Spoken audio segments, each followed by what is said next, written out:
Next, they're going to do a technique called ironing. It's a one-handed effleurage. I like to do double irons where you're doing use both arms for ironing, but you have to take some more cream than you have been. Even though she has cream on her back, you need more cream on your arm just so that you have more glide. And we go up both sides of the arms. You kind of got to get a feel for, as you get used to this, you'll see how much you need.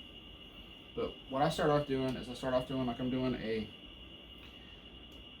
one-handed effleurage or a stack. I do a stacked effleurage where one hand's on top of the other, especially when I'm trying to get more pressure. So I go down to where the elbow touches the back. So again, what I'm trying to do is when you want more pressure, you're trying to put the shoulder on top of the elbow in this case because you don't have the wrist in line. So we're trying to get the shoulder on top of the elbow. You leaning against the table and pushing in. This can let you get a lot more pressure on them if they want to. If they don't want a lot of pressure, you just kind of lean back on it a bit, just like you did before, where the angle is less. If they want more, angle is more. There comes the time where you can only do so much pressure or have so much pressure. So when you're doing that, if they're saying too much pressure, you want to lean back a bit. If they want more pressure, you just lean in more. But there is a point in time where that's all the pressure you have. So if you're doing everything you can do and you got all the pressure you got in there, then that's all you can do. So with a one iron, so you're going to lean in, and all you're going to do is lean forward. Okay? So if you're just doing one side, you're going to reset, no pressure, just come back to where you came in, do a circle just like you did with effleurage, a regular effleurage. Just lean in here and make sure you stay above this. Now the reason how I'm saying above this is I'm keeping my center with this. You can see my center is facing towards my elbow because this is the point of contact, and I'm coming across. Now a lot of times what I'll do is if they're a tall client, I'll keep this going, but what I'll do is I'll put my back foot forward, and I'll place my front foot forward, so it allows me to move without them really feeling it, so that I'm continually moving forward, but they don't really feel a contact loss. So what it looks like all in one way when you're doing it all together is you're moving forward, bring your foot forward, and you keep moving so that there's no missing contact, there's no pressure that lets off the back. You want to make sure not to do that. So again, pressure on the back, moving forward, until there's no contact.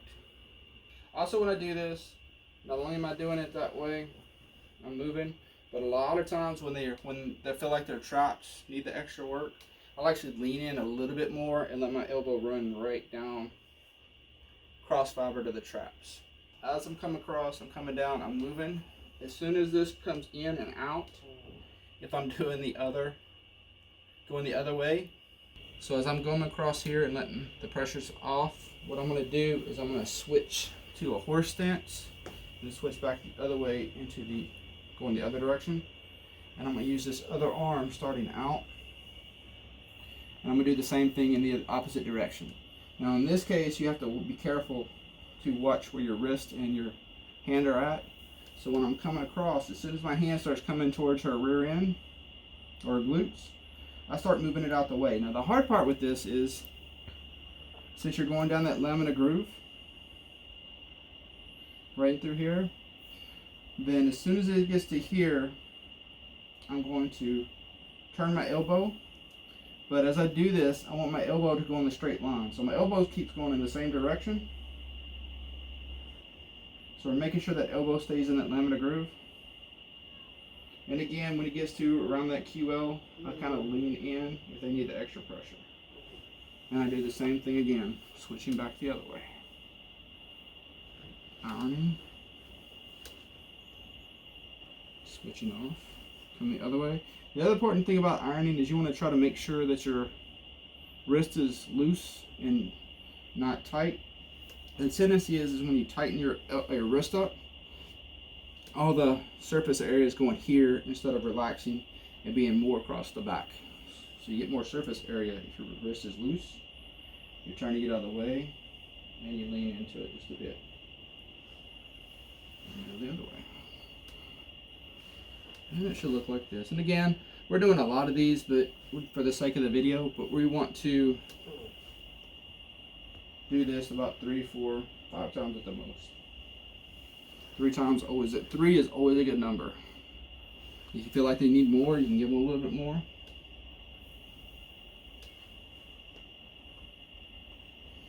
Making sure not to hit the bone of the hip. Coming down in that groove, or in that QL area, and coming back.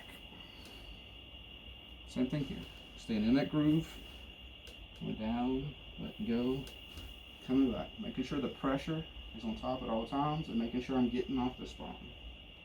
Sometimes when they start, especially going this way, towards the feet, a lot of times what they'll do is when they start to move this, as they start to move their arm out the way, they'll have the pivot point here, which makes the elbow go across the spine. And what I mean is, a lot of times when they start doing it, when people do this the first couple of times, they start to turn, it turns this way. Now if it turns at this point, instead of at the elbow where the olecranon process is, a lot of times when they do it that way, the ulna will scrape across the backbone on the spinous process, and that's not comfortable. Anytime you have bone scrape across bone, it's not comfortable, it doesn't feel good, and it'll cause them to tense back up, which is counteracting everything we're trying to do when you're trying to do a relaxation massage.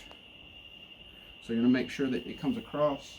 Make sure that when you do turn the arm out the way, the elbow is the point it's turning at.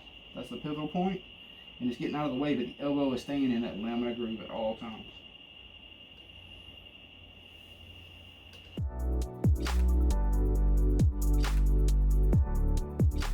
With that being said, now we'll start going to talk about petrissage. When you do work in front of you, you're going to switch to a horse stance. And so what you're doing is you're coming through here, you're doing the technique. And so when you're coming across and doing the technique, and say you want to start on the traps and you want to do petrissage, because petrissage is wonderful for this, then what you're going to do is you're going to change your stance to where it's in front. Again, you want your center facing your hand, or if you can't remember where your center is, you want your belly button facing your hand, and you're going to start doing your stroke. So we're going to use this and move our hip. So we move our hip into the technique. In this particular case, we're here. It is kind of in a funny area right here because I can't get to it as much as I could if she was in a chair or a chair massage. But we still want our body mechanics to do the work. So you still want to lean in, and what a petrissage is a lifting and kneading. That's what it's translated into. So you're going to come in here, you're going to shift your hands in, and you're going to kind of pick up the tissues a bit, and then start again. This is one-handed. It's a one-handed effleurage. You can do a two-handed effleurage.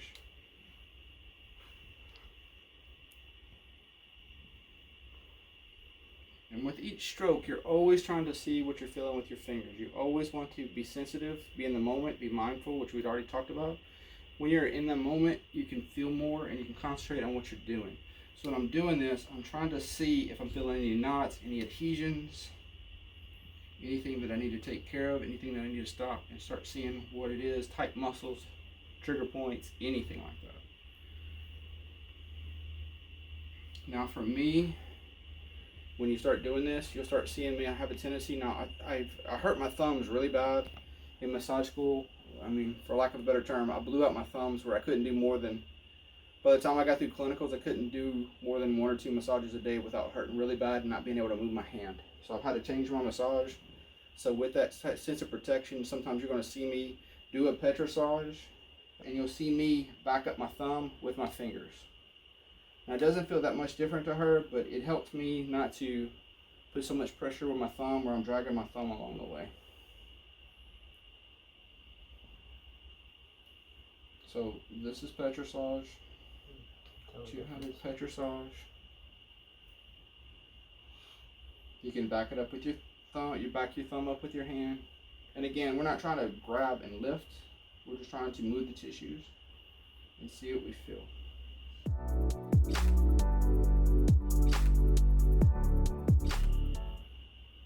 Another technique that I really like is stripping.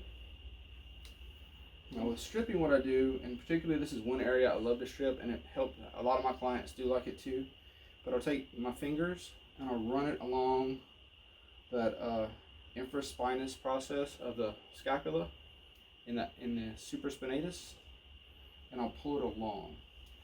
So I'll sink my fingers in, I'll lean back, and I'll pull it through.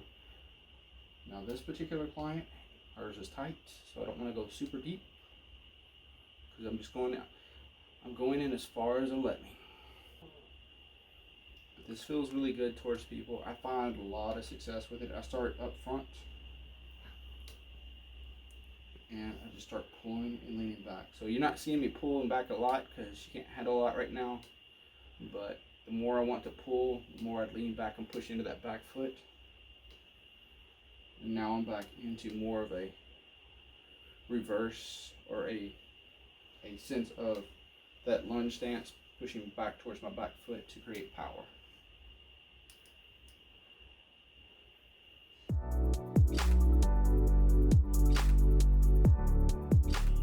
Okay, so next thing we'll start talking about is cross fiber friction or cross fiber techniques, friction techniques. So what you're doing is you're looking across. So a lot of times when I'm doing this or moving around, when I start doing all these effleurage, circular effleurage, things like that, what I'm looking for is I'm looking for knots.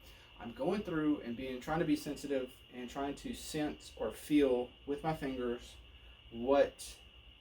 if there's any kind of adhesions, any kind of spots to take care of.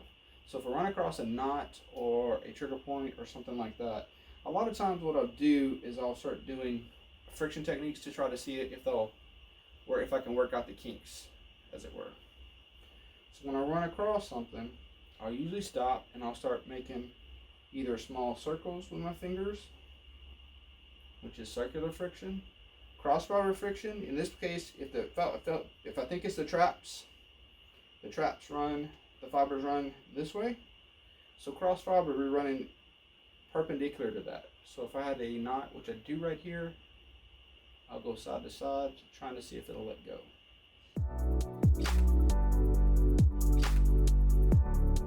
Now, as a massage therapist, you don't really fix people, you're just trying to help their body go back into a state of homeostasis.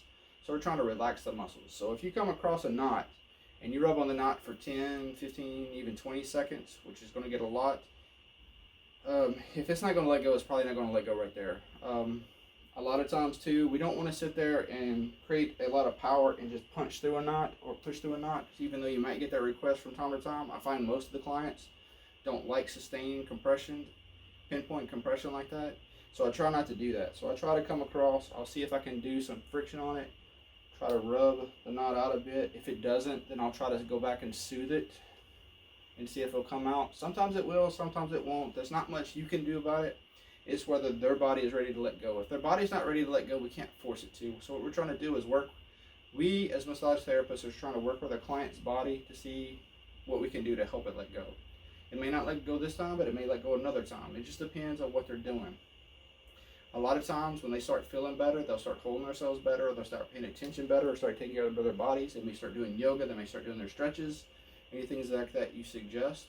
And so if that's the case, we are trying to get them to the point of massage therapy. We are trying to get them in a state of homeostasis, trying to get them to where they feel better, where they walk out and they're better off than where they were. So the whole goal for massage for me is that they come in hurting and they leave not hurting as much or a lot less pain. So even though they're still hurting when they go out, I still think it's a success because they're not hurting as bad. Their quality of life is better. And so we're trying to help them. Or when they come in, if they're trying to relax, if they leave relaxed, even though they didn't get every knot out or didn't help them in that way, that's a success. We're just trying to you're always trying to meet the client where they're at. You're trying to make the client feel better.